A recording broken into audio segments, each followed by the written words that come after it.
Yeah. You're bleeding into a project. I mean, you are pouring your absolute soul into building something meaningful. Right. Like maybe it's a new business, a creative endeavor, or just an entirely new way of structuring your life.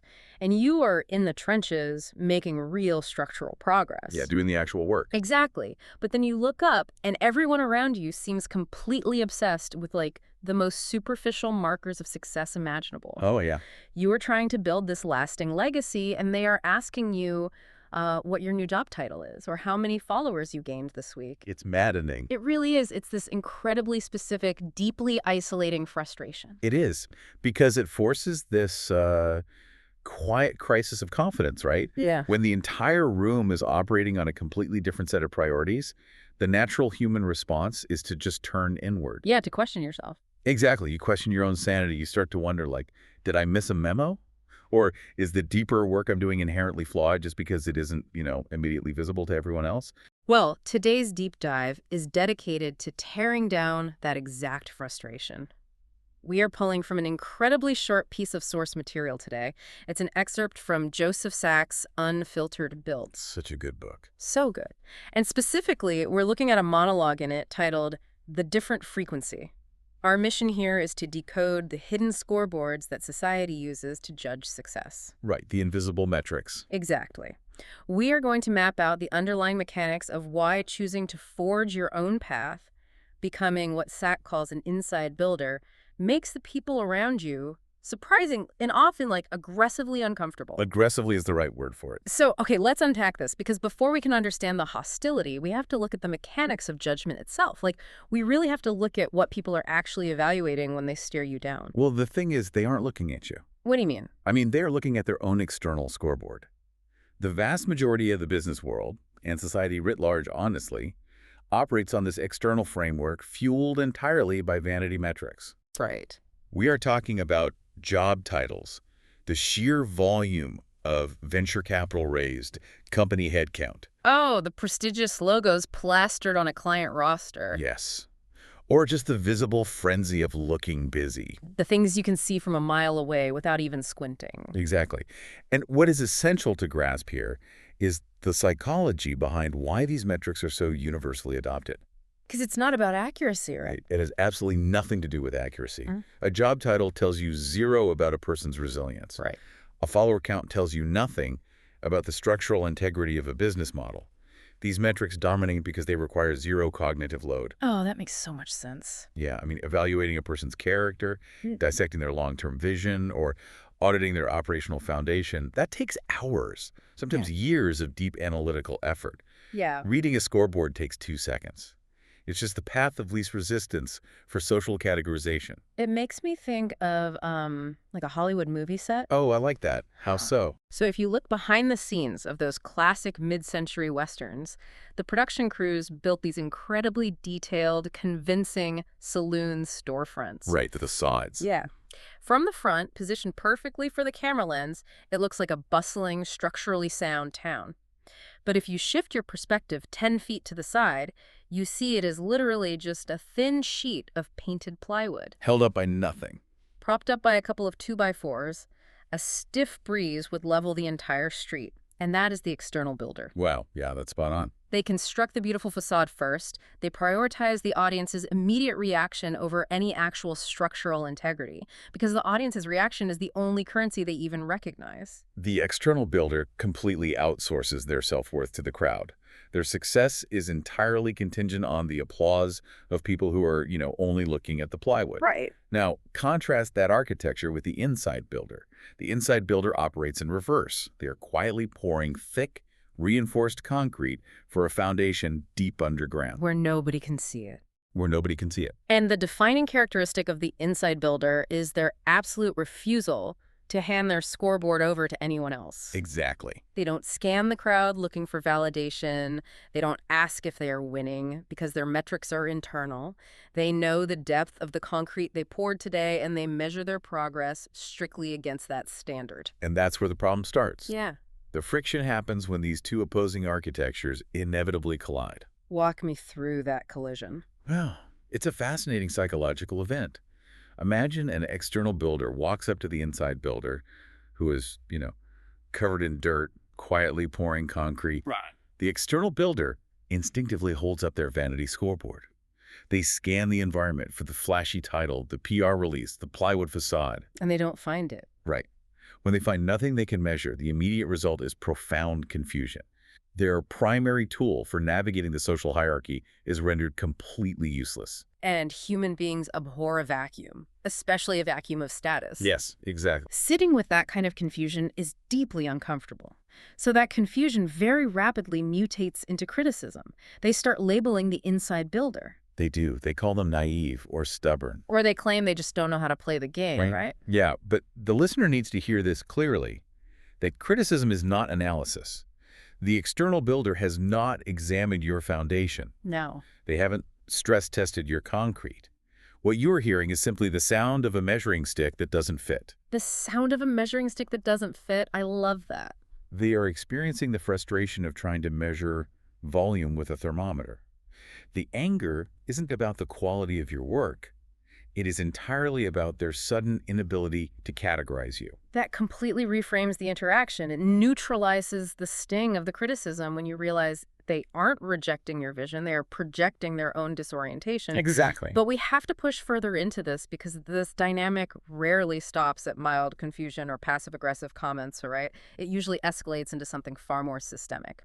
Oh, absolutely. If we connect this to the bigger picture, the escalation makes perfect sense. Like, why does confusion morph into genuine hostility? Why do people actively try to tear down the inside builder? Right. Why get mad about it? Because the inside builder represents a fundamental disruption of power dynamics. It is not just a clash of stylistic preferences. It is an existential threat to the way modern authority is structured.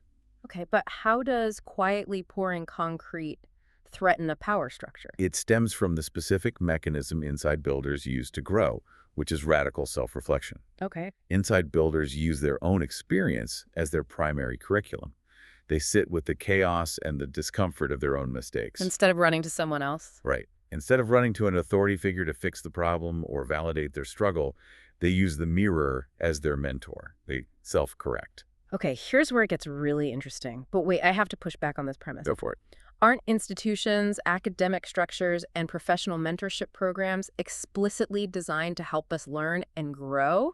I mean, the entire narrative from kindergarten all the way through corporate onboarding is that seeking guidance from the established system is the optimal path to success.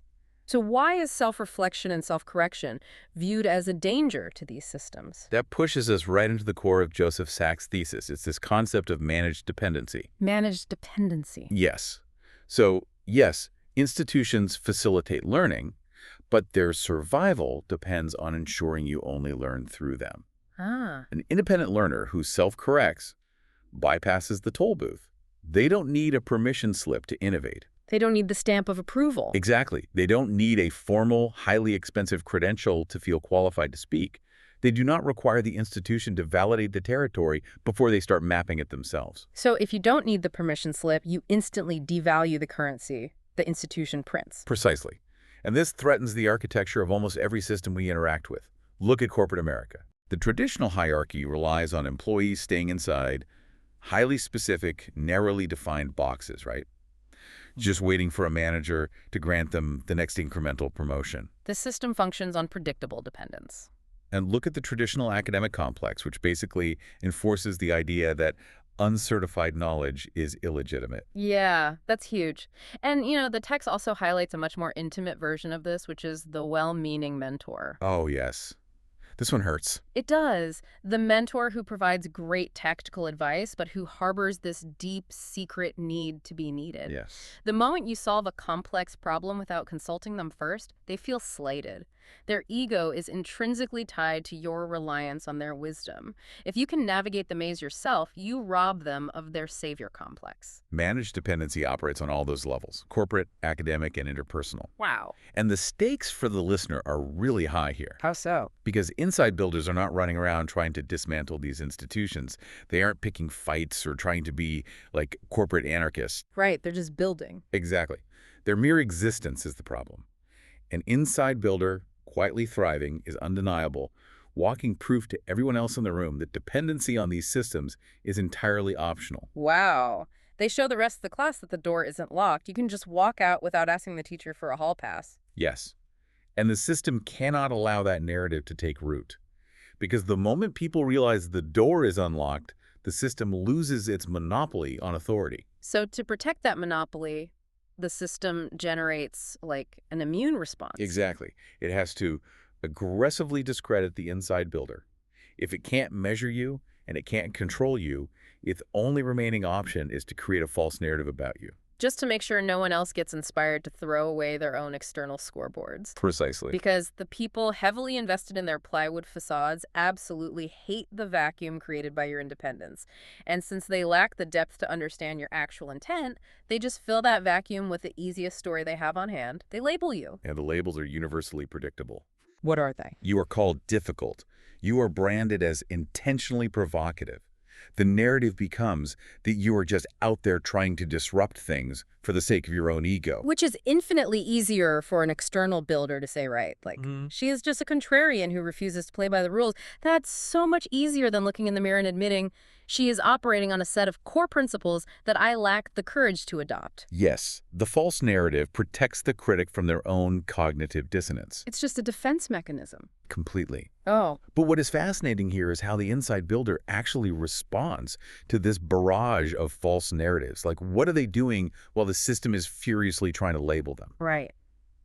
Sachs' text clarifies this beautifully. They aren't fighting back. They aren't trying to provoke the system. They have simply tuned out the noise entirely. They have changed the frequency. Operating on a different frequency. I love that image. Imagine a massive room where everyone is frantically spinning the dial on a cheap AM radio, Yeah. just listening to the static, the anxiety, and the shouting of industry gossip and vanity metrics. Yeah. But the inside builder has simply clicked over to an entirely different satellite feed. They have dropped the comparison games. They have abandoned the anxious, constant scanning of what their competitors are doing. They just don't care. Right. They focus strictly on the variables they control, the integrity of their foundation, the rigor of their learning, and their own conduct. And when you operate on that isolated frequency, your behavior becomes totally incomprehensible to the AM radio crowds. You sound like an alien to them. Pretty much. You start voicing necessary truths that other people are terrified to say out loud. You anchor yourself to your beliefs even when it costs you immediate social capital or, short-term financial leverage. Yeah.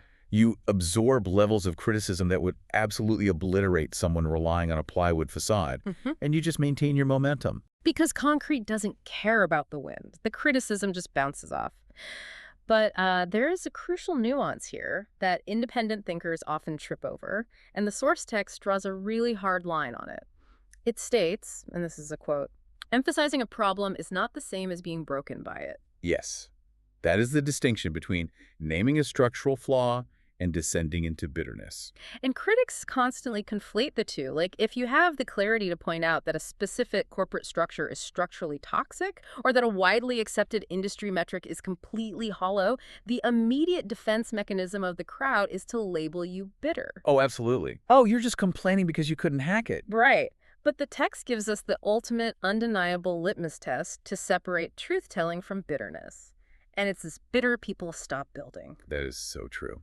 Bitterness is inherently paralyzing. It is a corrosive emotion that consumes your creative energy and just leaves you stagnant. You get stuck. You become so obsessed with the unfairness of the system that you stop pouring your own concrete. But caring enough to articulate a problem and continuing to articulate it while you work that is an act of creation. Yeah. The defining trait of inside builders is forward motion. They do not let the friction of the system stop the shovel. You just keep digging. So let's bring this directly to the listener. You are currently in the trenches. You are pouring your concrete. You recognize the absurdity of the external scoreboards, and you can see the architecture of managed dependency trying to box you in. Right. How do you practically navigate this when the systemic resistance hits? Because the source text makes one thing abundantly clear. The resistance is not a possibility. It is a guarantee. It is the inevitable tax on independence. You'll face tension. You will receive vastly more criticism than you can ever possibly process or utilize. So what do? Well, the core survival skill is not evasion.